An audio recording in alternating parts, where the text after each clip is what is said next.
I've actually titled this episode, out of the bye week and into the fire, as the Chiefs are travel to Denver to take on the Broncos. So, and this is one of the pivotal points of the season, I really think, for the Chiefs, and especially you're facing a defense like the Denver Broncos. So before I get to mine, I just want to ask my co-host Beverly. So what do you think?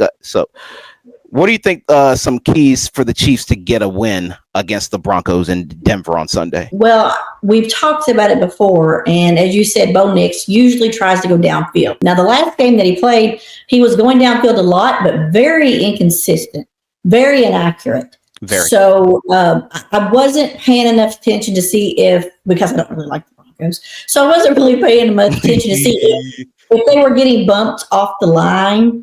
And that was disrupting some of or they were doing some pick plays where it was kind of disrupting their route running. I don't know if that was it, but definitely bump off the lines that way that you can make sure that, their timing will be off with each other. The routes will be ran. They won't be as far downfield. They won't be in the right spot. My husband makes this point a lot, and I have to agree with him 100%. I love Spags, but sometimes they play way too soft. They're way too far back to prevent the large plays, and they're dinking and dunking everyone to death.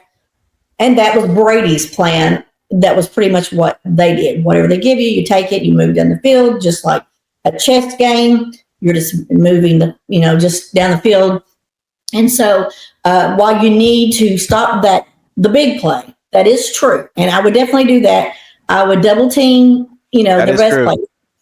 Double team the best player and the receiver. But just don't allow him to escape out of the pocket because he does like to run some. Yeah, I agree. He doesn't run as much. Yeah. He doesn't run as much as like Josh Allen. But yeah, you gotta keep him contained. But yeah, he's enough pressure and he will fold because he's a young quarterback. I agree. Got to pressure. Yep, got to pressure him. And no mistakes, no fumbles, no interceptions, no drop passes. Nope. Everybody stay focused. Not against this defense. Yeah, you got to be the best that you are to prove that you are the best in the division. So, you got to play. Is a proving game. I think this is a prove it game for the Chiefs. I think this could be like in the category of prove it game. Yeah, it could be a put up or shut up type deal. And we don't want to be in a shut up. We got to make them shut up. So. Yeah, and I think I got some pretty good keys that could help. So I would say if he plays, get both these guys, get Pacheco and Kareem Hunt and Rashard Smith going early. Yep.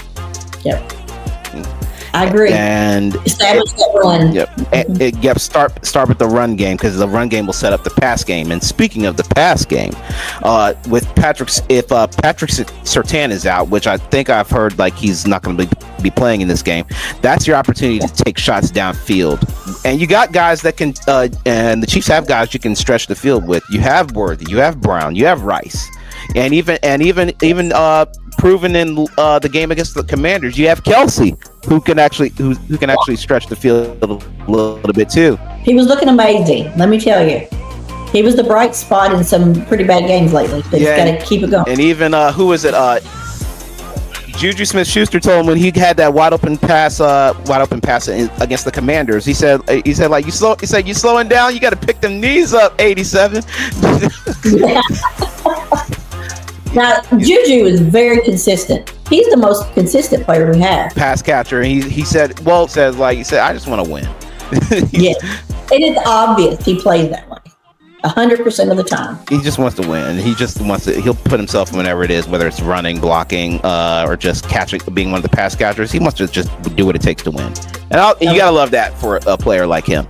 Yes. And, I would say another point is that something you say, dominate in the red zone. Don't kick field goals. Dominate in the red zone. Walk away with touchdowns instead of field goals.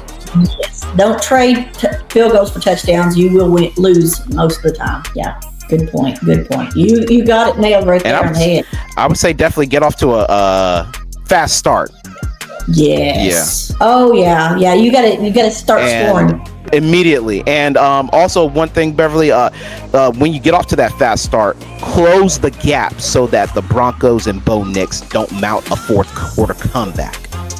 Oh yeah. That's one of the best points. You got some wonderful points, definitely. That is a great one. You know, even if you hold them for 3 quarters, but you don't finish the game, that'll kill you. Yeah. So don't allow him to mount these fourth quarter comebacks, because that's been each game that I've watched with the Broncos. It's been Bo Nix coming back in the fourth quarter and just comeback after comeback after comeback. If you close the gap, he's done. Yes. Look at what I think they had a game against the Rams. The Rams finished him off. Yeah, that was great. The Rams finished him off. He had nowhere to go because because Sean McVay's defense stepped up, and the offense. Well, Matt Stafford was amazing. Matt Stafford's amazing, and they just stacked up points. In reality, he should be the leading contender for the MVP this season. Yeah, well, the way he's playing, I'm surprised he's not in first place. So yeah, he probably is. You know, like I said, the MVP to his team is definitely him, but also Jonathan Taylor. I mean, I don't think they're going to do anything without him. So yeah, they're not going to give it to him. So I definitely think Stafford is the first place. And I would say now, as far as defense, the final points on defense, I would say do what this quotes Dan Campbell. This is a Dan Campbell quote. You got to get some takeaways. You got to get takeaways in this game against the Broncos. You got to get some takeaways, whether that's fumbles or interceptions. Get some takeaways, and if you can set the offense up on short field in the red zone, that's where you can really capitalize. Yeah, and score when you take away. Don't make sure, because that is nothing more demoralizing to a defense. That they do all of their work, they did it, they get their job done, and then you don't capitalize with the score. You gotta score. So you have to score and generate. I would say generate sacks and pressure to keep Bo Nix in the pocket. Yeah, 100%, 100%. Yes, and the one thing I think I took away. Now, I don't usually take away a lot of stuff from him, but Tony Romo said, like, if you take the crowd out of it, then you essentially control the game. Yes. So let me ask you a question. Denver, Mile High City. I don't know if you're aware, but when the Steelers would play at Mile High City at Denver, Ryan Clark couldn't go. He could never go. Do we have any players that eventually, when we play there? I know we're playing at home this time. But we're actually going to. The Chiefs are traveling to Denver. Oh, they are traveling. Okay. Yeah, okay. Then, are there any players who are not going to be able to play because, and maybe don't even know, because of the elevation? I think there's some. I think the final injury report comes out on Sunday, or either before that. I know Andy Reid was very what's the word? Not hiding, but he was very unknown when he was talking about Isaiah Pacheco today. Yeah. So he just said, he said Josh is expected to play. So Josh is expected to play. Oh, okay. Because I heard that he was like, well, we'll see where we're going to put him in. And he's expected to play. Okay. Josh is expected to play. Pacheco, he said, we'll just see how he does with the practice today. Okay. I know I could not even walk in the elevation, so my asthma is a no brainer. I can't even think about being at that elevation. Well, he's Andy Reid was talking about saying, hey, the players are locked in and they know what what this game means to everybody. So they're just gonna attack. They're gonna attack it like that in practice. Chris Jones is going to struggle. If he doesn't have breaks, he can't be in on every snap. He is going to struggle with that because I see him with the oxygen a lot.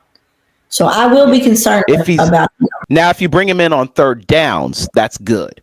Yeah. But like every snap, I'd probably say no. You got other guys out there that can have an effect. We've seen what Mike Dana can have an effect. George Karlaftis can have an effect. Nick Bolton and Drew Tranquill, they can be effective on the field at the same time. Yeah. Trent McDuffie's been known he got a sack on Josh Allen in the last game. People forget that. Trent McDuffie got a sack on Josh Allen. Him and Leo. Yeah, exactly.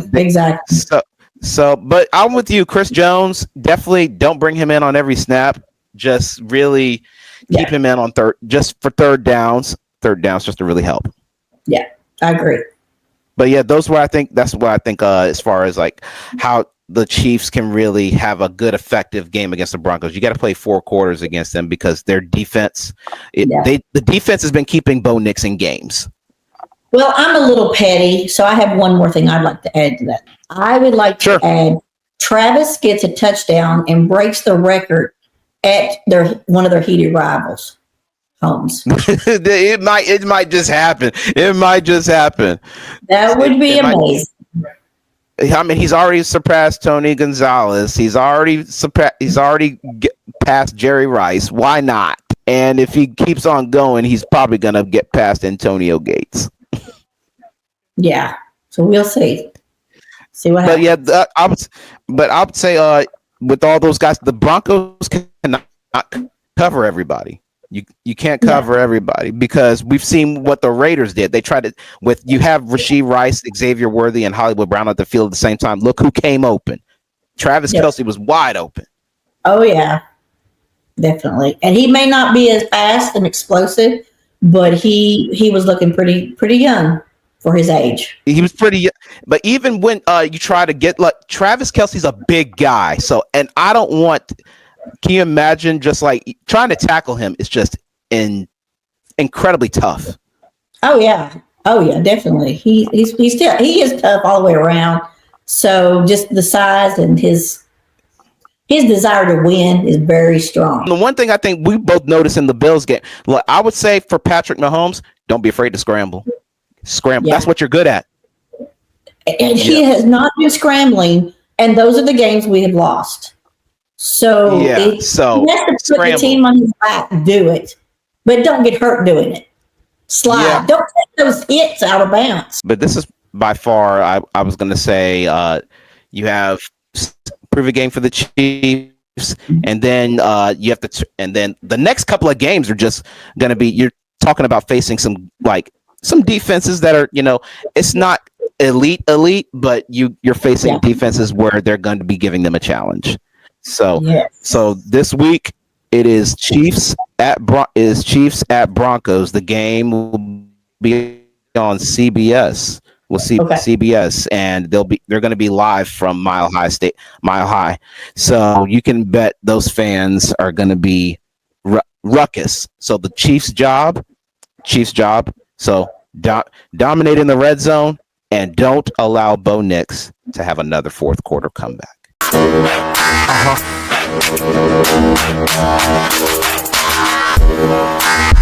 all my stress.